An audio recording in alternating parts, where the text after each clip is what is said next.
For a lot of photographers, the term hair light brings to mind kind of that 1990s Olin Mills glamour look, right? Well, if you feel that way, I'm going to use this video to show you how wrong you are. Boom! Bonkers! Boom!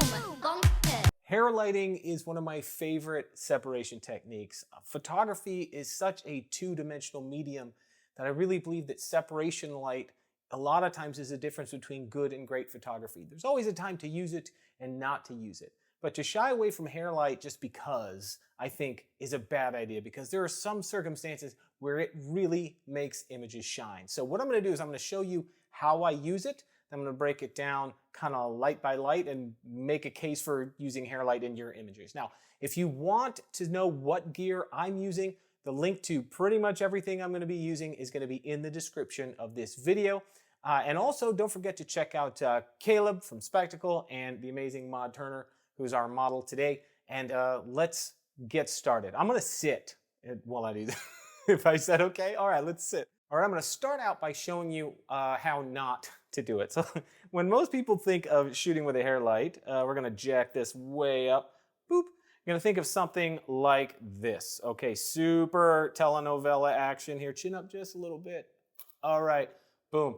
That's exactly what people are thinking of when they think of hair light. And it was misused for such a long time that I think that most people have forgotten that there's like a good way to use it. And it actually has two jobs instead of just one. It's not just to separate the subject from the background, but it also provides a lot of detail and texture in hair, where otherwise your subject would just kind of melt. You wouldn't be able to see where they end and the background begins. So let's start breaking this down light by light. So to do this, I'm using the R2 Nano from Flashpoint, which is kind of the new controller for the Flashpoint lights.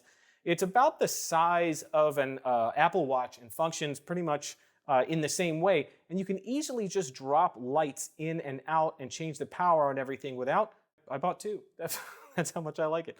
Okay, so when I'm using a hair light, let me show you how I do it correctly.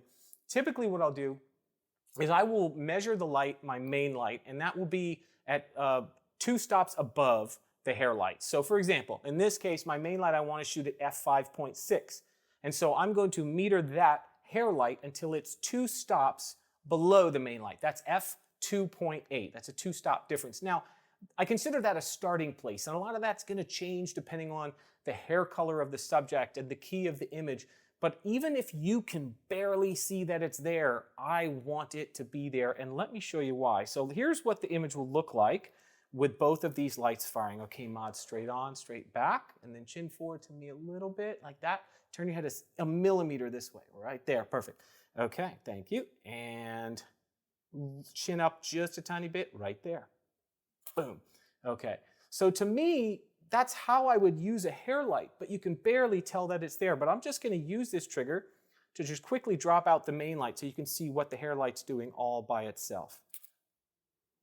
Okay, now you can see that if you blow up this image, you can see it's doing a lot of heavy lifting. It's giving me a little separation on the shoulders, as well as providing detail and separation in that incredible hair. You may not always want to do that, but in this case, I really do. So let's go ahead and then see what this looks like without the hair light.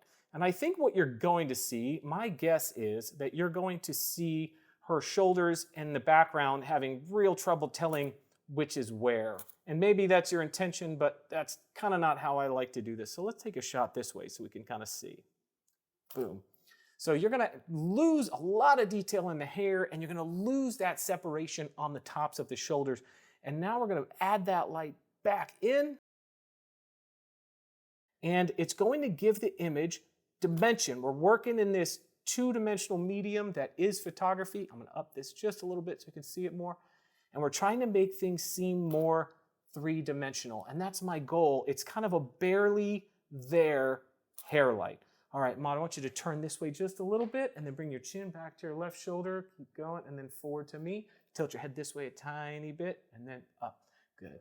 And get in there nice. And raise that chin a centimeter for me. I like the little bit of separation. The lips is perfect. Good. Now bring your lips together gently and add a tiny smile, pulling at the corners of your mouth. Chin up just a little bit. Now hold that, and I'm going to drop that hair light out one more time. Touch, and boom, it's gone. All right, here we go. Chin up just a touch. There we go. Bam. Okay. So now I'm going to pull it up so you can see the difference side by side. And it is really, really subtle. And that's how I like to use it. But I always consider this kind of a season to taste thing.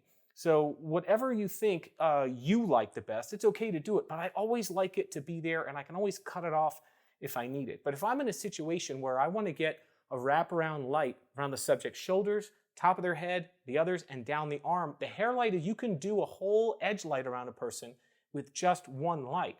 If you've got your light over on one side, then you're going to need another light on the other to make it even. So it's a really economical bang for your buck way to get great separation if you don't have a bunch of lights or if you're on location and you don't want to set up something huge. It's something I do all the time. So I'm going to add one more separation light in here just to add a little bit more visual interest. And the overall effect is to make the image pop off the screen, to pop off the page to the viewer.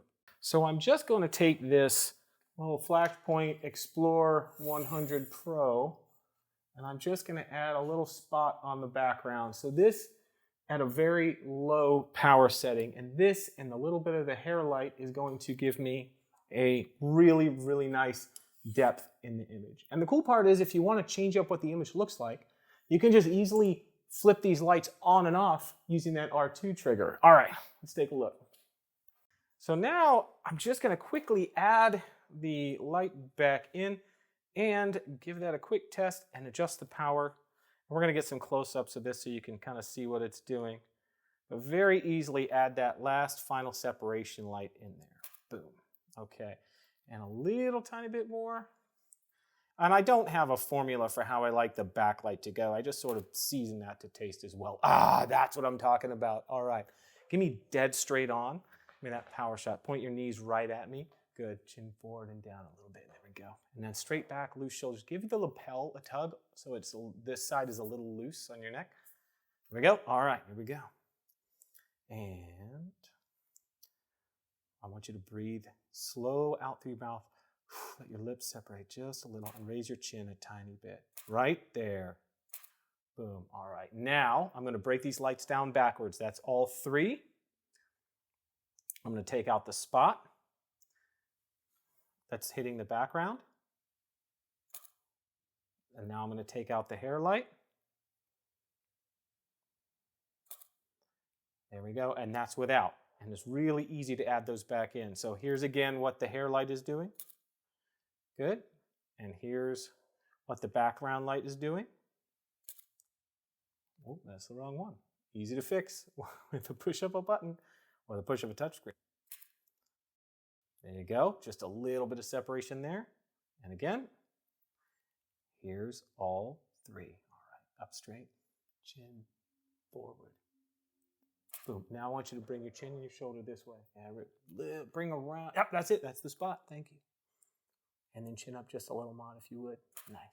Add a tiny bit of a cocky smile right in there. Chin up a little bit more. And perfect. All right. So using all of those lights, I'm able to make an image that pops right off the background. It's going to look a little bit different than somebody might do with just one light. And if I want to switch to a one light, I can do that super easy just by turning the lights on and off without even getting out of my chair. So hopefully that makes a little bit of a case for hair light and you understand it a little bit more. For a full list of all the gear and links to everything, check the description. And don't forget to check out Caleb and check out Mod because they're awesome. And that's it. Thanks for watching and stuff. Bye. Bye with the awkward goodbye.